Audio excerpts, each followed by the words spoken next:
how to manage your group chat in ChatGPT. So hey guys, welcome to this tutorial. In this tutorial, I'll guide you how you can manage your group chat in ChatGPT. So as you can see, I have this group chat currently open in my ChatGPT, and now let's say I wish to manage this particular chat.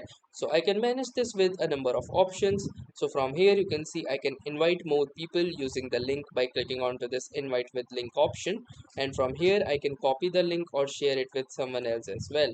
Now let's say if you wish to delete this particular link, what you can do is simply click over to this particular chat header, and from here click on to this manage group link.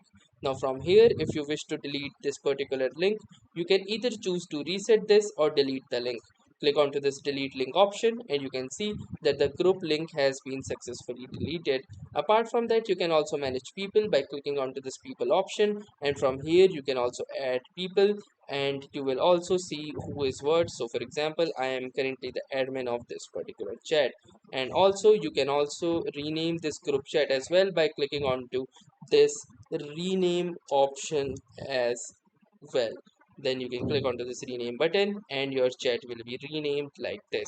So that was all for this tutorial. Thanks for watching and have a nice day.